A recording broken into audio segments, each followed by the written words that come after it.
Alors juste avant de commencer l'épisode, je voulais vous parler de ceci. C'est l'adaptation du jeunesse, mais sur Spectrum. Alors bon, déjà j'ai pas de Spectrum, donc on va faire comme si, hein, comme dans les films. Mais j'ai la boîte. Et dans la boîte, normalement, il y avait plein de conneries, genre des stickers, des tatous. Et alors moi, tout ce qui me reste, c'est... Alors déjà j'ai le jeu, hein, bon ça c'est normal. Mais j'ai aussi une carte postale à la con. Et ça... Carte postale Konami, mais qui est déjà marquée avec l'adresse de Codemaster derrière, je sais pas pourquoi. Et alors ce qui était marrant avec les boîtes Spectrum, je vais poser ça là, ce qui était marrant avec les boîtes Spectrum en fait c'est que à l'arrière du jeu en fait il y a les images du jeu, mais il faut voir en tout petit, mais en fait c'est marqué juste ici là, version Amiga, donc du coup c'est pas la version de Spectrum. Quand tu mets le jeu et que t'as pas été observateur, et ben tu te fais avoir. Alors c'est parti pour le jeu. Alors remarquons déjà sur l'écran titre la tête de Leonardo, hein, se situant à un endroit assez improbable, et puis Shredder s'adresse à nous hyper bruyamment. Et pour du Spectrum, les graphismes sont assez jolis. Et si le jeu tente de reproduire le mieux possible le feeling de Tortue Ninja NES grâce à une assez bonne maniabilité, et notons néanmoins le sabre de Léo apparaissant directement devant sa tronche, et Raphaël possède désormais le pouvoir de créer des flammes uniquement grâce à la paume de sa main. Et les développeurs ont décidé, alors que tu avais tout un clavier à ta disposition, que pour sélectionner les armes secondaires, il fallait appuyer sur la direction bas. Alors je vous laisse déjà imaginer la galère lorsque l'on descend des échelles, mais en fait, moi ce qui me dérange le plus, c'est surtout le moment où on utilise le van. Alors déjà, pour monter dans le van, il faut, cette fois-ci, utiliser le clavier et la touche Shift. Alors que, lorsqu'on est au-dessus, le bouton Action ne sert à rien, puisque, bien évidemment, on ne peut pas taper les gens hein, quand on est au-dessus. Non, ils ont beau venir sur notre gueule, on peut pas, ça sert à rien. Et de ce fait, je comprends pas l'intention de vouloir utiliser une touche toujours sollicitée pour changer d'arme, tandis qu'une touche qui n'est jamais utilisée, du coup, quand t'es en vue du dessus, ne sert à rien. Ah oui, quand tu montes dans le van, il faut uniquement que tu aies la tortue possédant les missiles, hein, parce que sinon, tu peux pas utiliser les missiles. Et comme le bouton bas sert à changer d'arme, et ben une fois sur deux tu te retrouves à tirer dans le vide parce que t'as changé d'arme sans faire exprès, tu peux plus tirer les missiles. Et inversement, ce même problème se retrouve lorsque tu es en vue de côté, quand tu descends une échelle et que ton perso sélectionne alors le missile pendant la descente. Missile qui ne peut pas être tiré puisque là t'es une tortue, t'es plus un van. Tu te retrouves à vouloir frénétiquement appuyer sur le bouton bas pour changer d'arme pendant que les ennemis te drainent ta vie à une vitesse inimaginable. Pourquoi ne pas avoir utilisé une touche d'un clavier pour changer d'arme? C'est complètement débile alors qu'on utilise quand même les touches du clavier. C'est idiot. Apprécions pareillement l'intelligence artificielle des ennemis, hein, inexistante, puisqu'ils suivent toujours un tracé bien précis. Et au passage, ce gros blob violet représente Bebop. Ah, et représente Rocksteady aussi plus tard. Pourquoi se faire chier à changer de couleur hein, quand c'est un personnage différent? Et par contre, ici, les boss peuvent te suivre durant tout le niveau. Alors j'ajoute aussi la flemmardise des développeurs avec plusieurs niveaux level design entièrement similaires, genre au pixel près là, que l'animation de la tortue dans la flotte est une sombre blague, avec un temps hyper limité, juste pour désamorcer toutes les bombes. Mais alors regardez le tracé comme il est insignifiant. Et j'ai cordialement envoyé le jeu se faire foutre lorsque j'ai remarqué que, contrairement à la version NES, nos tortues peuvent mourir en tombant des immeubles. Pendant les passages où tu ne vois pas où tu sautes en fait parce que l'écran est trop petit. Et par curiosité, je suis allé voir sur internet à quoi ressemblait le dernier boss. Sachez donc que ceci représente Shredder et que ça voilà, c'est son pattern, c'est le combat final. Il rebondit dans tous les coins, c'est tout. Non mais sérieusement, qui a designé cette merde? David Perry? Le David Perry?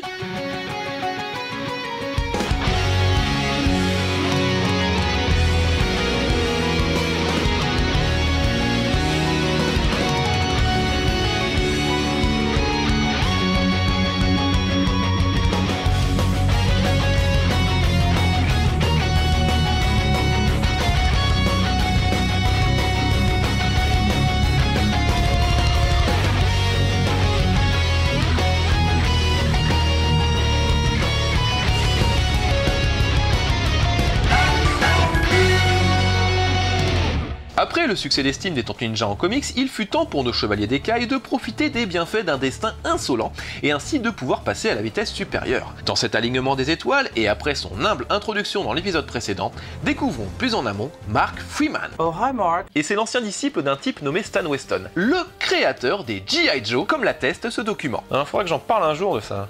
C'est-à-dire le deuxième plus gros succès du monde du jouet, juste derrière Star Wars. Tout ça pour dire que Mark Friedman n'était pas un bleu dans la profession. Et après avoir appris ses gammes de Stan, Friedman travailla ensuite, toujours dans les produits dérivés, pour Hanna-Barbera d'abord, avec du Scooby-Doo et les Pires à Feu, puis pour la NBC avec Alvin et les Chipmunks. Et par un prompt hasard, alors qu'il venait de fonder sa propre société en freelance et qu'il cherchait un client après avoir travaillé sur Robotech, Mark téléphona à Palladium. Palladium qui éditait au même moment les règles de jeux de rôle basés sur l'univers des Tortues Ninja. À ces mots, Mark ne se sentit plus de de joie, ouvra son large bec et s'exclama « Bordel, il me faut cette licence !» Et après avoir acheté tous les comics pour en apprendre plus large sur les tortues, Mark chopa le numéro des créateurs, rencontra les deux hommes tandis qu'ils étaient en train de repeindre leur appartement, et après une discussion enthousiaste, ils signèrent le deal sur, je déconne pas, une serviette en papier.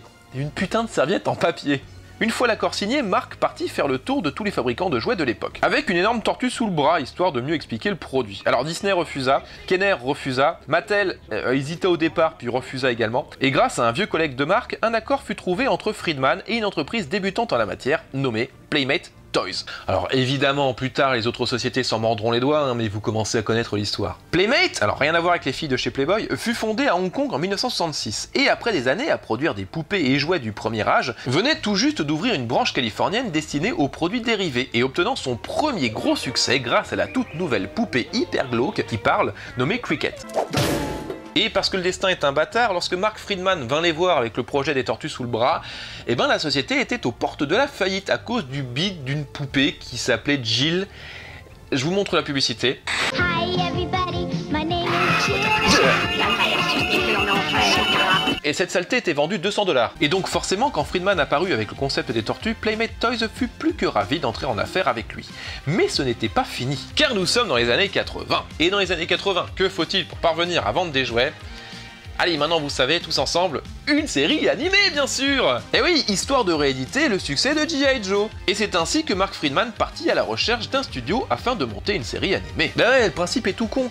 Comme disait Patrick Lelay, le PDG de TF1 à une époque... À la base, le métier de TF1, c'est d'aider Coca-Cola par exemple à vendre son produit. Or, pour qu'un message publicitaire soit perçu, il faut que le cerveau du téléspectateur soit disponible. Nos émissions ont pour vocation de le rendre disponible, c'est-à-dire de le divertir, de le détendre, pour le préparer entre deux messages. Ce que nous vendons à Coca-Cola, c'est du temps de cerveau humain disponible. Et alors quoi de mieux que de pouvoir parvenir à mettre un message publicitaire entre deux pages de publicité? Bah ouais, un épisode de Transformers par exemple, eh ben c'est 25 minutes de pub en gros, entre des pages de pub, vantant les mérites des jouets issus du dessin animé que tu viens de voir. Le crime parfait. Mais néanmoins, avant d'attaquer la série, prenons une pause sur un autre jeu d'os méconnu nommé Teenage Mutant Ninja Turtles The Manhattan Mission, sorti en 1991 sur DOS, donc, et basé avant tout sur les comics. À ne pas confondre avec Manhattan Project, la troisième itération des aventures des tortues, mais sur NES. Et le jeu commence par une intro longue, tirée des premières pages de la BD, mais alors pas vraiment, parce que April elle est journaliste ici et pas dans la BD, et là elle se fait agresser comme dans le film en hurlant. Et April a troqué, je ne sais pas pourquoi, son immonde imperméable contre une chouette petite veste en cuir de porc séché, tendance biennale de Milan 1983. Puis le titre apparaît avec la même typo que la bande dessinée et le film, mais c'est pas fini, parce que Kazay ensuite il arrive, que les tortues défoncent tout le monde et elles reviennent enfin dans les égouts, pareil aux cases de la BD. Non, il se passe encore des trucs, oui, après il y a Splinter qui se met également à raconter les origines des tortues avec même l'arrivée du camion de Daredevil dans l'histoire. C'est long, vous trouvez pas? Les mecs sont parvenus à adapter à la fois le film, le dessin animé et le comics. Non, ils sont très forts, ils sont très très forts. Évidemment, omettons au passage toutes les typos situées ici et là, comme The Next Morning, Intelligent, Ninjitsu, 4 minutes l'intro, soit plus long que le générique du dessin animé. Et là, c'est juste pour expliquer les bases, on n'en est même pas encore à l'histoire du jeu. Car, après cette intro fastidieuse, nous apprenons que le Baxter du comics, cette fois-ci, et pas celui de la série, prend en otage New York avec son armée de Mausers, qu'il y a aussi des pyromanes dans les rues, qu'il y a des Triceratops braqueurs de banque, il y a un trafic d'armes en cours, et que Shredder nous laisse 48 heures avant de devenir maître de la ville, parce que c'est comme ça. Et bref, 2 journées tellement pourries que même John McClane n'en voudrait pas. Et comme la bande à Picsou ou Ghostbusters 2 sur le même support, nous nous retrouvons enfin au QG tout d'abord, où alors on a le choix entre plusieurs actions différentes comme alors checker nos tortues pour voir leur santé, s'entraîner pour bien saisir les contrôles, qui sont un poil compliqués mais j'en cause après, se reposer si nos tortues sont trop défoncées, mais ça prend du temps parce que je vous rappelle qu'on a que 48 heures pour finir tout ça, ou bien partir à l'aventure sur une map de Manhattan avec un peu Brooklyn, où plusieurs missions nous sont proposées. Comme Amazing Spider-Man sur Mega CD, mais c'est exactement le même jeu en fait. Et une fois notre mission choisie, le premier contact avec le gameplay se déroule ainsi. Alors on arrive dans un quartier, on se fait littéralement démonter la gueule en tentant de comprendre comment taper, et on meurt. Ouais, en gros il y a que 2 boutons pour jouer. Alors au début tu balances frénétiquement des étoiles comme un crétin, et t'appuies comme un con sur le bouton 2 là, à fond. Alors au début tu te dis que ça sert à rien, parce que le bouton il sert à rien en fait au début. Mais il y a un moment tu commences à comprendre que en fait il faut appuyer sur les 2 boutons d'abord pour pouvoir passer en mode combat.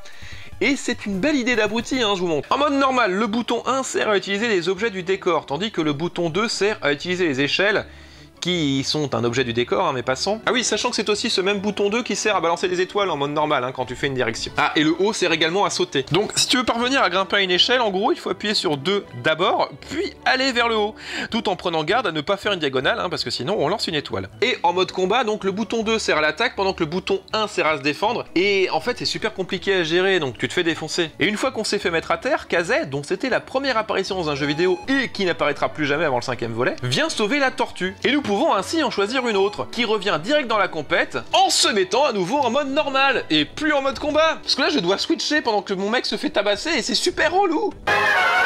Ah bah bravo, comment je fais là? Je suis au-dessus d'une échelle avec cet énergumène qui attend là que je parvienne en bas pour me planter avec son satané écran d'arrêt, mais si je veux descendre, forcément je dois me mettre en putain de mode normal pour utiliser l'échelle, et espérer avoir le temps de switcher entre les deux modes une fois en bas pour pas me faire buter. Et je vous vois venir, bande de petits malins. Non, on ne peut pas le toucher quand on est en hauteur, et on peut pas partir vers la droite parce que on est bloqué. Et là tu vas me dire, eh ben t'as qu'à te mettre sur la gauche, attendre qu'il lâche cette putain d'échelle. Eh ben non, parce qu'il ne lâche pas cette putain d'échelle, il reste patiemment sur la droite en attendant que je descende. Qui a foutu une intelligence artificielle à ce truc? Alors ça y est, c'est fini. On n'a plus les mobs à la con. Non, maintenant il faut qu'ils aient leur propre autonomie. Skynet a commencé comme ça, hein. Et si jamais tu parviens à descendre, le moindre saut te fait immédiatement remonter à la plateforme et c'est rebelote. Well, back to the old drawing board. Sans compter qu'avec leur satané système de coups, inspiré de n'importe quel jeu de boxe, tu dois attendre que les jauges soient pleines pour pouvoir taper au maximum de ta puissance. Mais toi, t'as pas envie que ça s'éternise, donc là t'es là juste à appuyer comme un forcené sur le bouton en espérant pouvoir taper. Tout ça pour pouvoir défoncer du punk trafiquant d'ivoire. Et leur boss c'est Bebop, un facochère. Un facochère et un rhino trafiquant d'ivoire, non y'a que moi que ça choque ou bien?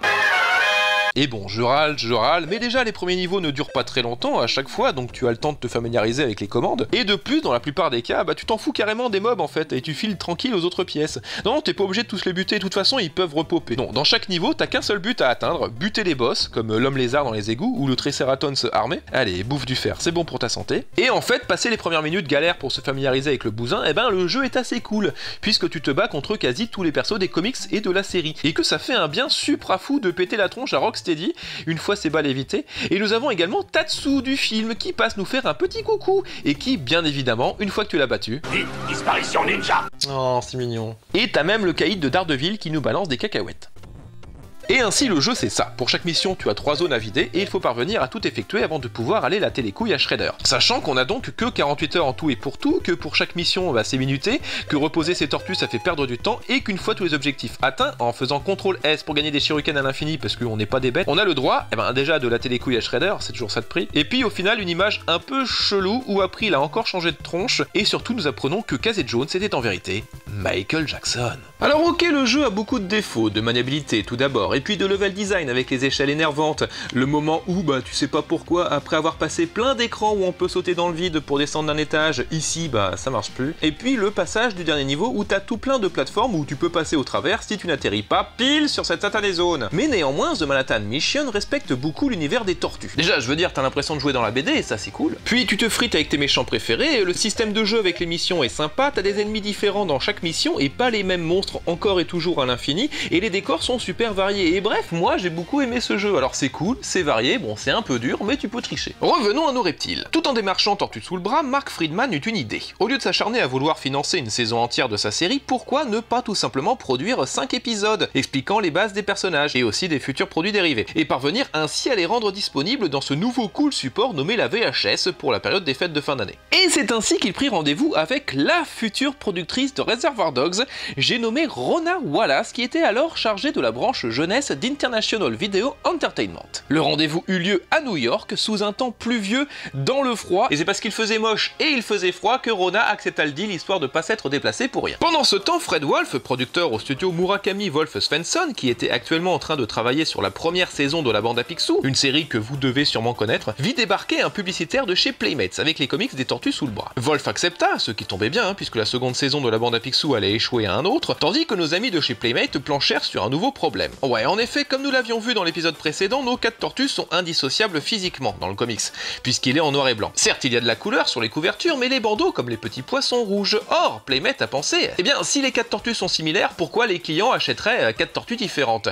Ils s'échangeraient les armes, et voilà tout. Et de ce fait, il fut décidé de faire comme on fait toujours dans ces cas-là, mettre les initiales sur la boucle de chaque tortue, ainsi que de trouver une couleur à chacune. Au même moment, Fred Wolf eut la lourde tâche de trouver un scénariste, et son choix s'arrêta sur un spécialiste de l'animation, ayant bûché entre autres pour DIC, sur les entrechats, ainsi que sur l'unique saison de pole position, j'ai nommé Chuck Lorre. Chuck Lorre, ce nom doit sûrement résonner à vos oreilles, puisqu'il s'agit du créateur, entre autres, de Dharma et Greg, Mon oncle Charlie, et surtout de The Big Bang Theory. Mais bien avant d'être devenu le meilleur ami de Charlie Sheen et Roseanne réunis, Chuck avait déjà une carrière bien chargée et était en train de créer sa propre série, nommée alors Les Petits Clowns de Happyton, qui ne dura qu'une saison parce que c'était super pourri. Je crois qu'il était pas doué pour les cartoons, ouais. En 91, il écrivit aussi le pilote de la série animée Toxic Avengers, mais c'était nul. Néanmoins, il conseilla à Fred Wolf le grand, le beau, le génialissime David Wise, son ancien collègue des Défenseurs de la Terre, c'est comme les Avengers mais en moins classe, qui, après avoir écrit son premier épisode à l'âge de 17 ans pour la série animée Star Trek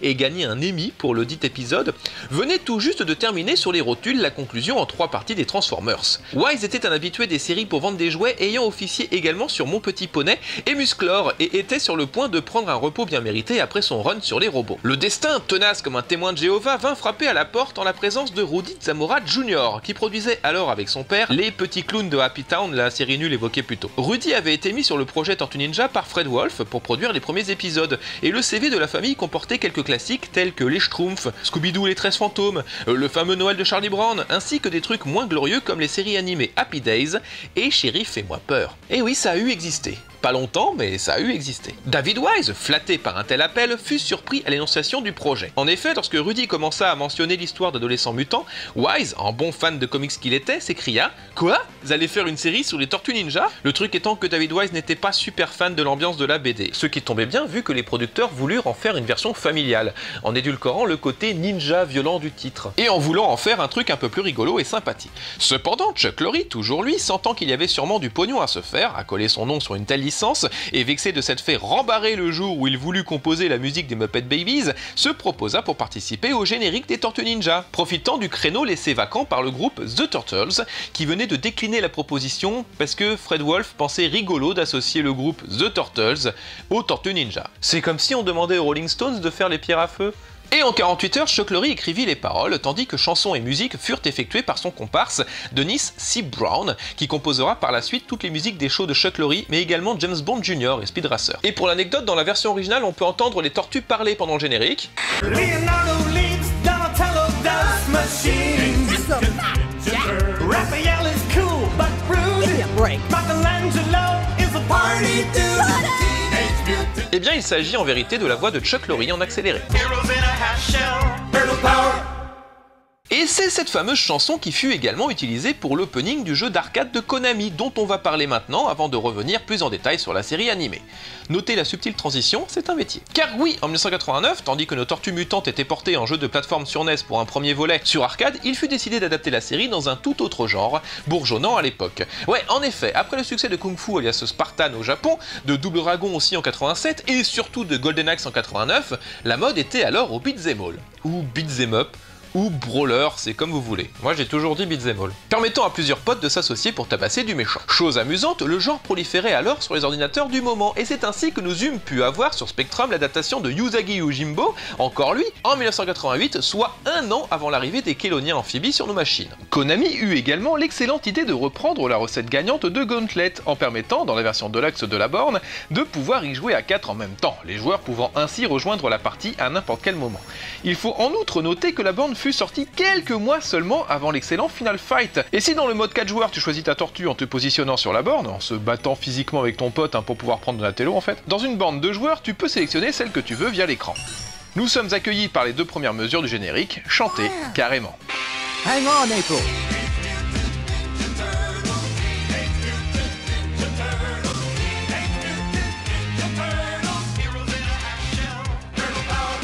Et pour l'anecdote, sachez qu'il existe une piste cachée qui était destinée à être jouée dans les pays qui ne détenaient pas les droits de la série. Et juste parce que je suis super sympa, je vais vous la laisser écouter pendant que je lis cette bande dessinée de Marier 2 enfants.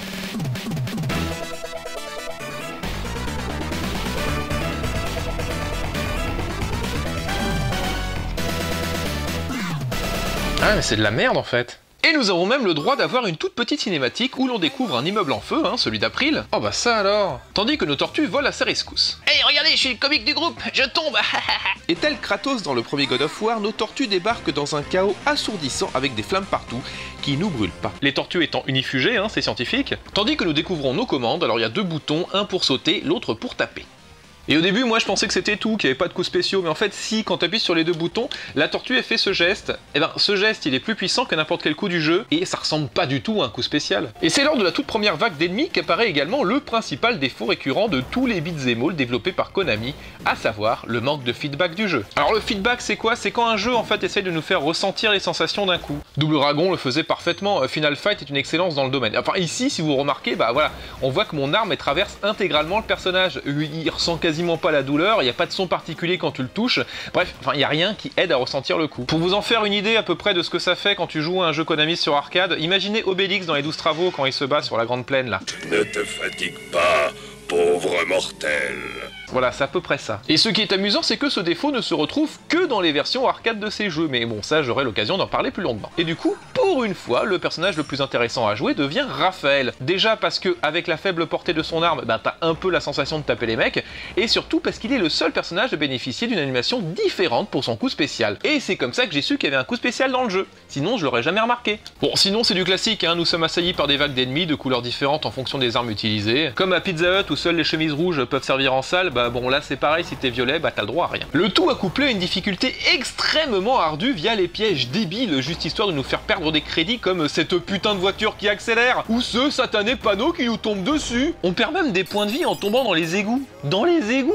C'est des tortues ninja! Et il y a aussi ce que je déteste le plus au monde, hein, c'est ces éléments du décor là qui te butent, tandis que les ennemis, eux, ils passent tranquillou à travers. Sans compter l'harcèlement de rue, hein, c'est sans les bombes WC qui te frigorifient la gueule, le mur de laser à la con, et ils poussent le sadisme jusqu'à te mettre une porte dans la gueule là juste avant un boss. Sinon, pour un jeu pré-Final Fight, il reste supra cool. Déjà, il est beau comme un camion avec ses couleurs chatoyantes, ses sprites gros comme mon poing, des animations par centaines pour nos tortues qui ne peuvent pas encore courir, certes, mais on peut les voir brûler, électrifier, gelé, projeté au loin, et j'aime beaucoup la manière dont elle te regarde comme un con en attendant que tu puisses bouger. Bordel, tu te prends un rocher sur la gueule si tu restes sans bouger. On s'est même pris une vie entière, enfoiré! Et le jeu fourmille de petits détails rendant la ville vivante bien que vidée de ses habitants à nouveau, sauf l'unique présence curieuse de cette jeune fille en skate, qu'on peut taper en toute impunité et qui ne refera surface que 19 ans plus tard, dans Contra Rebirth, toujours traumatisée par la violence des tortues. Oui bon là on voit pas bien mais je vous jure que c'est elle. Ajoutons aussi la possibilité de jouer avec les bornes d'incendie, un passage en skate pas très jouable mais assez fun, la présence de quasi tous les méchants de la série en passant comme d'hab par Bebop, Rocksteady avec April qu'en branle pas une à l'arrière. Mais allez, t'as juste à tendre le bras là, allez, fais quelque chose au lieu de rester dans ta condition de fan de jeux vidéo là. Ajoutons également Baxter en forme humaine, Bebop et Rocksteady à nouveau, putain en même temps, c'est pas cool. Krang pour la première fois dans un jeu et surtout Shredder, cet enfoiré qui, alors non seulement se clone, mais qui peut également te buter en un coup seulement, et c'est d'ailleurs comme ça qu'on sait qui est l'original, parce qu'il y a que lui qui peut faire cette attaque. Bref, le jeu est assez sympathique. Ok, tu te poses quelques questions comme, alors comment le pod a pu arriver dans la chambre d'April? Pourquoi Shredder saute par la fenêtre au lieu de reprendre tout bêtement le pod? Pourquoi c'est marqué Dimension X à la fin avec un T là? Et surtout, quel était le but derrière le kidnapping d'April? Enfin, je veux dire, à quoi ça sert? Il fait pas de rançon, il fait rien, je veux dire, pourquoi il l'a kidnappé? C'est peut-être pour des trucs un peu... Non. Et notons enfin qu'il s'agit probablement du dernier beat'em all censé foutu passage en ascenseur. Bon, ok, t'as une plateforme qui bouge à un moment, mais rien qui ne vaut ces satanés moments de level design paresseux comme je les appelle. À savoir, chose amusante, qu'un niveau d'ascenseur était bel et bien prévu dans le jeu, mais ils l'ont supprimé. Ouais, Tortue Ninja aurait pu être le premier jeu avec ces bordels de passages de... Et si le jeu est mou et rendu assez lent par le fait de ne pas pouvoir encore courir, Tortue Ninja sur arcade nous propose néanmoins la possibilité de se promener à 4 au cœur de la série animée, et ça n'a pas de prix. Enfin si, 4 pièces de 10 francs à l'époque. Et en parlant de la série animée, retournons voir du côté de chez Wise qui planchait alors sur l'écriture des 5 premiers épisodes, destinés à être disponibles en vidéocassette et multidiffusés entre Noël et Jour de l'An 1987. Pour Wise, différencier les tortues avec des couleurs ne lui suffisait pas, il fallait en plus que chacune ait une personnalité différente, pour ne pas réitérer les erreurs des neveux de DuckTales, où si l'un perdait sa casquette, eh ben c'était foutu pour les reconnaître vu qu'ils furent interchangeables. Il décida alors d'associer chaque mot du titre Teenage Mutant Ninja Turtle à chaque tortue, et ainsi, le teenager devint Michelangelo, calqué sur le personnage de Sean Penn dans le film Ça chauffe au lycée Richmond de 1982. Awesome! Totally awesome! Et vous venez donc d'apprendre que Sean Penn a joué dans un teen movie. Ouais, un teen movie qui est scénarisé par Cameron Crowe. C'est le mec qui a fait Jerry Maguire, c'est le mec qui a fait Almost Famous... attends, je suis en train de digresser encore. En tout cas, sachez que, contrairement au film, en version originale, seul Michelangelo aura le droit de prononcer les... Rock, dudes! Et surtout le fameux... Le mutant du titre, lui, fait référence au côté scientifique de la série, et il sera incarné par Donatello, qui commençait également à développer ce trait de caractère dans le comics.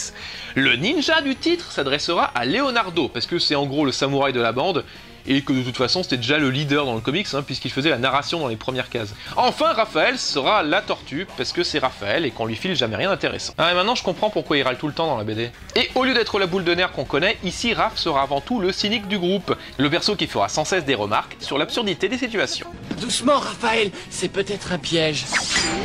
Oui, c'est un piège.